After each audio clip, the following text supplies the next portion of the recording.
Ayan, so hello guys, gandang hapon. Ayan, prepare tayo ng dinner natin guys. At may nabili ko si Rex isda. Ayan o. Huwag na po akong tanungin guys kung anong klaseng isda. Comment down below na lang po kung anong klase. Parang maya-maya yata yan guys. Pero hindi ako sure kung ano yan maya-maya. Basta masarap na ano to guys na isda. Ano to ito, sabaw. Ito naman, piprituhin ko. Yan po yung ating ulam ngayon. Dinner. So, and alam nyo ba guys, kung ano nangyari sa akin kanina.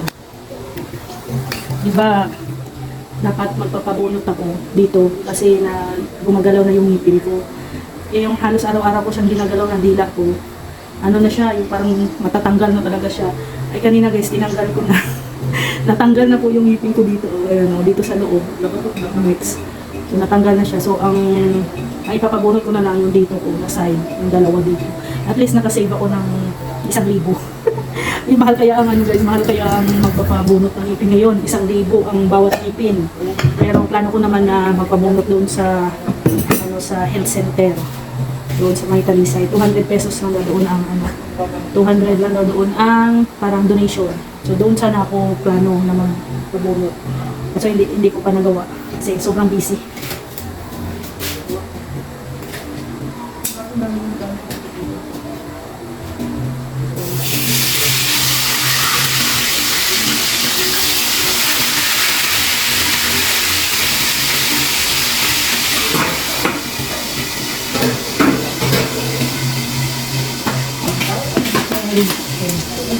So, prito mo na yung inuna ko. And alam niyo ba guys, yung nakaraang araw, yun mo, nakita niyo yung marks dyan.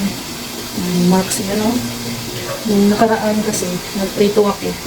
Yung talsik ng mantika, ayan, dito din medyo, kaya yan nagkaroon ng marks. Ay, nako. Ganun talaga, no? Ganda nga dito guys, sa ano ko, sa area dito sa Hugasan.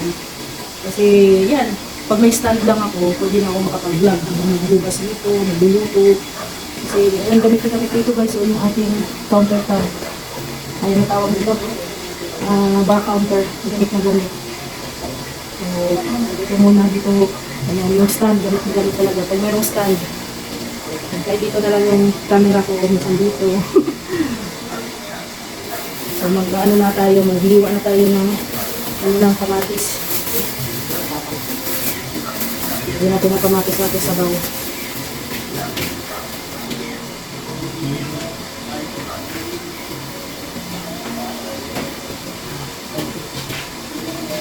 Kamatis tapos sibuyas.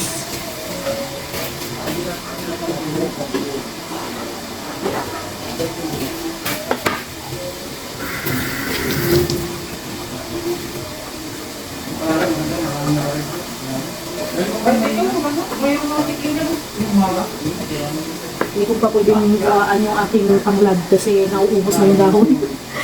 Paano ko muna? Padamihin ko muna. So, wala mo lang tanglad itong ating sabaw.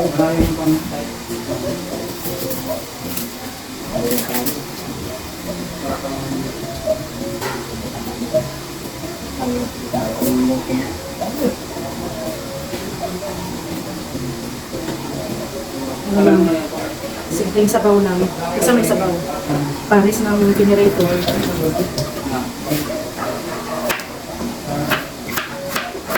Wala mo lang tanglad.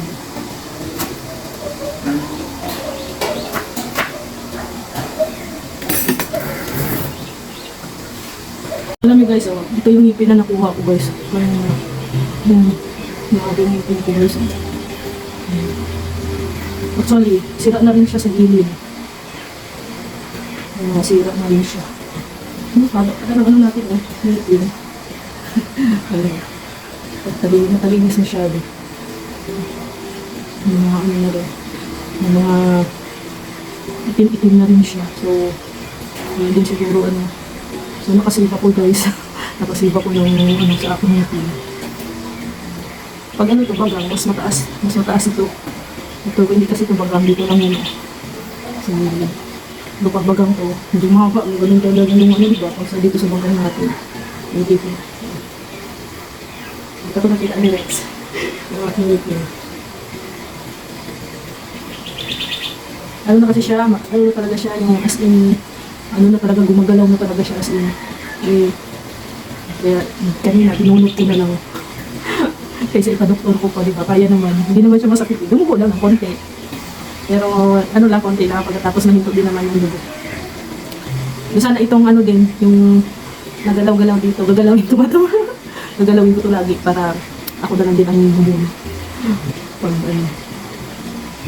Pag kayang bunutin. Pero pag hindi kaya bunutin, ako, test na natin talaga. So at least, dito na lang yung problema ko. Dito wala na tayong problema. Kasi kulang na yung mga ngipin-ngipin natin. Yun na talaga pag tumatanda, nagkakaroon na ng spacing ang ngipin.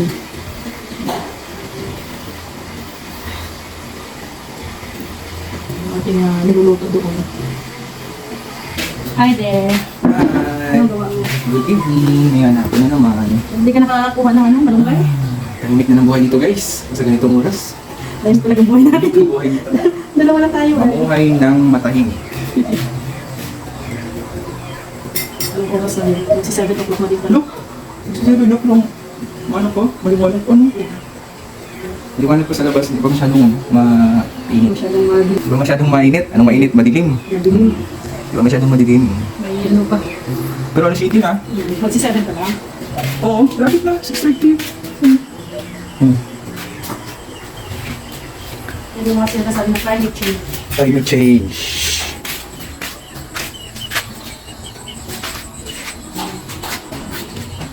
Yan yung ginagamit na saksakan dito ano na yung galing na dito sa kuryente natin. May supply na po yung mga outlet. May ano pa tayo, hindi ka pa nailagay. Ang pinakago ni... Dito. Pinahabol ni Ate Linda Sheena. Oo. Para makumpleto na yung mga saksakan dito sa loob. Dito na to ano? Dito na yan. Isa, dalawa, tatlo. Apat. Dito, may isa yan dito. May isa kayo dyan. Dagdag tayo dito. Okay. Para if ever na, mag-shake dito. Mag-shake ka dito. Okay. Dyan yung ano, shaker natin. Shake ka natin. Yung ano natin. Pwesto. Oo. Kaya may pala. Oh. Ay, salamat pala kay Tatay Rubin, ano? Press na press ang pala yun ni Tatay Rubin. Hindi pa namin kanina yung dalawang soro. Bati upo. Ito na lang yung natira. Bukas. Para bukas na ito. Thank you kay Tatay Robin. Maraming salamat kay Tatay Rubin sa ano, sa gulay. Update sa ating mga tanim na photos. Ayan guys, oh. Laki na din ang mga photos natin. Oh. Nadala ni Kati Fatima na ano. Basta, Hindi pa naluto. Hindi pa naluto. Bigyan lang ng ano niya, ng sauce. Wala pa tayong, kumbaga wala pa muna time. Para magluto. Para magluto ng mga pasta. Yung lutuin mo. Ano, prito at saka yung ano, sabaw. Sabaw ng isda.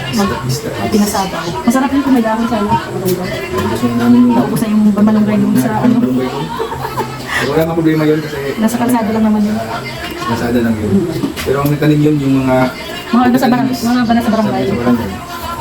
Kasi pag maano na yun dyan, basta mo nalilinisan nila yung binilagyan ko. Tapos nagtatanim din sila. Yes. Yung kay Mr. J kasi nakamuti tapos wala na. Wala na. Yung kay Mr. J na ano, na Yung tanglad ko wala na di. Ay ano na di. Meron pa pero hindi pa pwede. Naubos na din. Ang dahon. Ubus na. naubos na. Kailangan natin magtanim ulit. Hindi pa naman namatay yun. Hindi ba namatay? Pero kailangan natin Damihan magtanim na. ulit para mamatay. Para may ano. Lalo mamatay yun. Kasunod. Madali lang naman buhayin yung ano yung tawag nitong tanglad. Ayan. Pinirito ko muna yung pinirito ko guys. Pero yung pinirito ko guys, parang ano na siya. Giniling. Ano nga rin? Parang giniling na na isda. Naduro ko. Ako na? Baka ba maduro mas maduro? Maduro ko yan. Tulog. Wala kang nakilit ako yung pika. Durog na yun ang ni Rhea. Akala ko ba ko lang yung naka-experience ng ganyan? Ikaw din pala.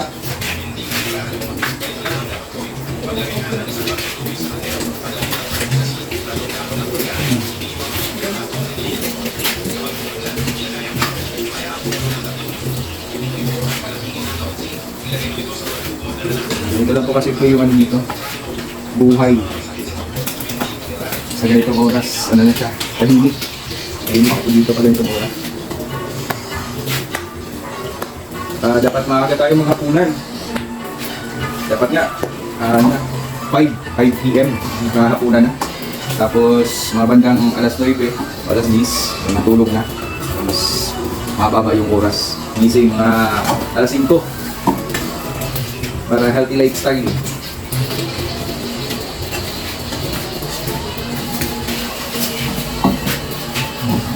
Hindi. Hindi na kinaya ni Rhea.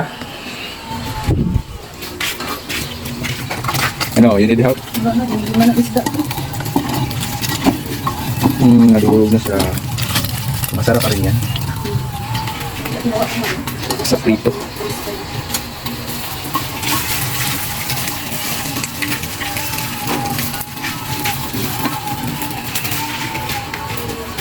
Hindi, so, pizza ang kalikete. Taas na yung kakay. Taas na yung bahay.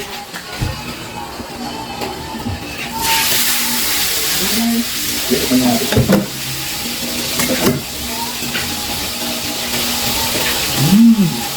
Sarap rin ka, ano? Saan mo? Parang ano, karpa? Karpa ba ito? Wala, parang maya-maya. Ano may maya?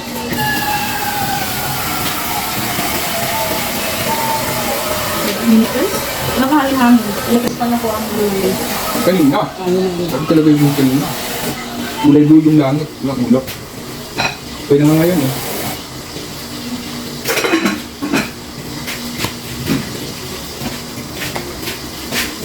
Yan, update ko kayo sa bahay ko natin ito guys.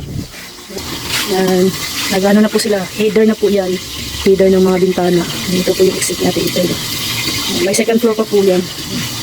So header, tapos may dalawang patong pa na hollow blocks, tapos tie beam. Yun. Pag tumaas na po yan, pag umaga, wala na masyadong init dito sa side namin, dito sa gilid. Pero tuloy pa rin yung plano ko na ipataasan to guys. Pero yung ano lang, decorative na hollow blocks, yung may butas-butas ng hollow blocks hanggang dito. Kasi para pag maulan, hindi tayo maanggian dito sa loob. Hindi pag magluto, at least safe na. Hindi na maulan. Tapos bala ko rin na ano to, ipapa-tiles natin ito para malinis din siya tingnan, pati ito. Hindi na yung ano, hindi yung gabuan. Yung ano lang, kahit isang tiles lang dyan sa gilid. May mga sobra-sobra naman na mga tiles. Yun ang ilalagay ko dito. Yan na update. Hindi pa po nagawa nila gari ito. Saka na lang pag nagbalik trabaho sila sa akin. Yan, 3 na talaga ang natanggal dito. Yan, 3 na. Yan dito. 1, 2, 3. Pero isa ang basag. Yung isa nandoon. Yung isa yung basag yung doon. Yung dito din yung isa. Oh. Pero ano na yan. Magpapalit ako ng adhesive.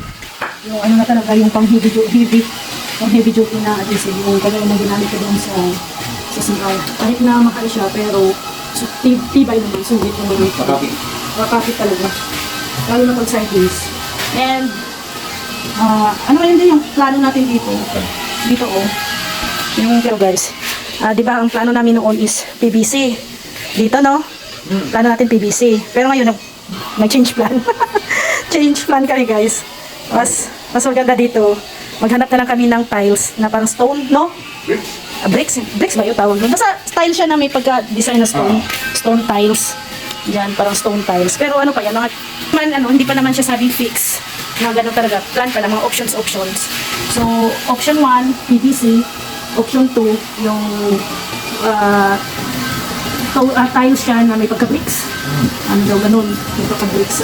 Kasi nakita namin yan sa, kung naalala niyo sa Jacks and Rabbi na planchen. Di ba yung centered ano nila doon? Counter yung sa kusina nila. Yun, nagkakaroon ka ng idea ha? Yung nasa kusina nila, yung counter tabila din doon. Or bar counter. Stone, ano yun, yung tiles din na nilagay nila doon. Pero may ang accent is may pagka-stone. Pero ano pa lang, plano pa lang kasi hindi pa kami nag-i-impel. Gusto niya rin yun. Gusto niya gagahin yun. Maganda kasi tignan, di ba? Pero kasi ito kasi, kailangan pa natin na ipagawa talaga. So, may ano pa tayo, may chance pa tayo na pumili na kung ano yung gusto natin na ilagay. Yung mga choices na, kailangan may choices lang. And, dito sa magilid, dito, yung una, gusto ko sana magpapagawa ng parang dyan. Parang stand, Magastos na yun? Pero magastos na yun. Ay, Rex, magastos na daw. Pero may nakita din ako sa mga house design. Ang ginawa nila is hanging. Yung pag gano'n lang, mga kari na lang yung gano'n. Yung mga gusto ni Rhea, hindi ko din na-gets. Hindi, wala na siya frame. Parang may ano mo na lang yung towel, may gano'n, ilagay mo na lang siya. Ganun siya. Oh, hindi ko nakikita mga ganun-ganun, no? Mga ganun-ganun niya. Ang hindi ka nangiba kasi may frame. May frame na gano'n. Yung katulad yung Mr. J, may frame yun. Tanggalin mo yung frame, yung patungan na lang ilagay. Abangan na lang natin. Pero mga options ko pa rin yun. Mahal kasi ganyan yung ano, yung magpapagawa ka talaga ng ano dyan, yung parang, ano yun, divide, ano talaga niya, divide. Kasi yung sabi naman namin, gusto naman yung frame lang din. Ayan, simple lang, simple. Yung simple. Kasi magastos na guys kung magpapagawa pa kami ng frame. Mahal din kasi yun. Kailangan may mga options.